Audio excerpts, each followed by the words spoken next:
Dan juga kakak kan ditipunya ratusan juta. Gini, jadi kalau saya bilang sih rumah tangga saya ini adalah kriminalitas ya, berselimut rumah tangga. Lawyer tadi sih bilang bahwa ya Bu, kita bisa silaturahmi dulu. Jadi kayaknya dari pihak lawyer juga pingin saya mediasi sama lawyernya aja gitu. Lucu ya, padahal udah diarahkan ke pengadilan, ujung-ujungnya ya coba ketemu lagi di belakang. Maksudnya di belakang apa? Jadi ya kalau misalkan cara ini mesti ditempuh, ya nggak apa-apa. Tapi menurut saya ini Indra seperti memupuk dosa ya, gitu. Tapi nanti akan ketemu atau enggak nih? Ketemu aja. Jadi gini, sejak Indra itu sudah keluar dari rumah ini, balik lagi ke settingan awal, menjadi lelaki playboy, menjadi lelaki yang wah, red flag banget. Dia merasa bangga sudah menghancurkan masa depan Cikita dan Javinia gitu. Jadi ya menurut saya memang tunggu Indranya sadar aja sih ya.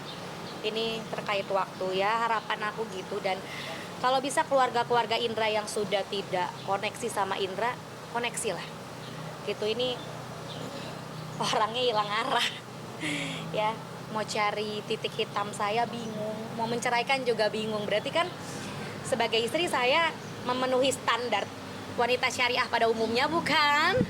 Jadi ya akhirnya sekarang beliau bingung mau menceraikan, salah, mau gugat, takut nggak bisa bayar gugatannya.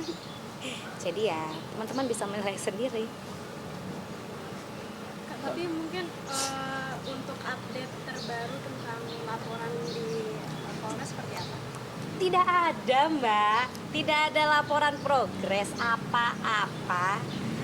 Kalau yang dia terkait aku, itu juga belum ada progres, belum ada apa-apa. Aku terhadap dia, itu juga dianya sudah dipanggil katanya ya.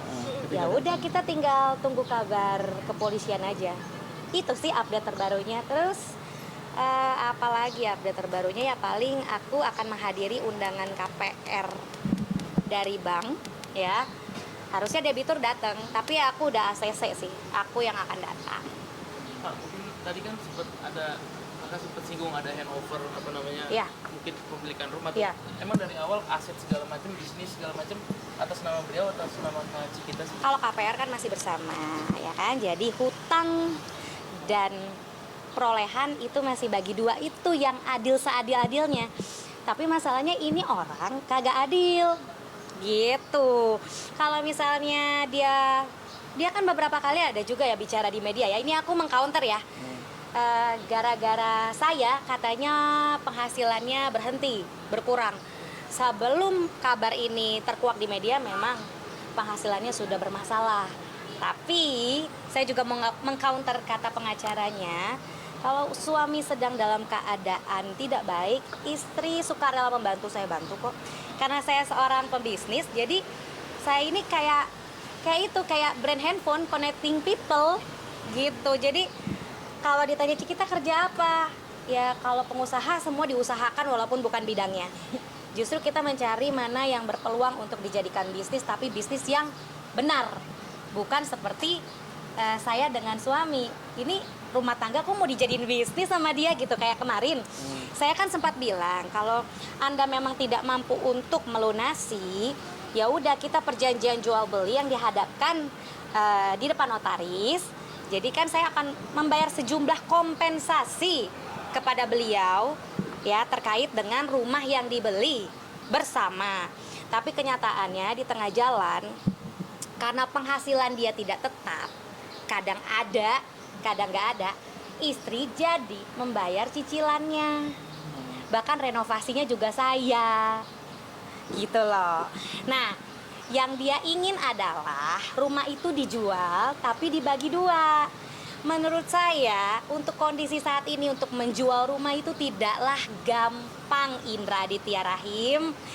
Ya, cara yang terbaik adalah belah, kewajibannya dibayar bersama. lalu hibahkan untuk anak karena anak itu sampai 21 tahun masih tanggung jawab ayahnya. Tapi karena dia sekarang lagi tidak waras, belum sadar, dan belum sanggup untuk menemui keluarga sejak kasus perselingkuhan di klub malam tersebut terkuak, makanya dia berlindung di bawah pengacara. Ya, Oke, mungkin agenda selanjutnya Kak, apa? bikin agenda baru yuk. Agenda aku nggak tahu, aku tidak mau mendengar lagi apa yang dibicarakan pihak lawan, karena pihak lawan itu tadi memang kayak menyuruh saya diam, Bu, tenang Bu, nanti kita bicara di luar. Apaan nih? Berarti hari ini agendanya harusnya apa? Ya udah putusan sebenarnya. Harusnya ya. Kan perbaikan udah kemarin. Iya. Nah, terus tiba-tiba aku udah tahu dia akan datang. Tapi tunda lagi dong, soalnya si tergugatnya pingin jawab. Kenapa nggak jawab, kan dia masih punya chat saya. Rumah masih bisa didatengin. Jadi sebenarnya dia sendiri membohongi lawyernya. Gitu loh pemirsa. Lanjutannya minggu depan atau kapan? Aku tunggu Mahkamah Agung dan Pengadilan Tiga Raksa chatting aku by WhatsApp. Gitu kan, ngikutin, karena kan aku tidak pakai kuasa hukum, jadi ya semua janda-janda aja yang tanpa pengacara bisa ngurus sendiri. Kenapa Indra harus pakai law firm? Kenapa? Karena takut saudara-saudara.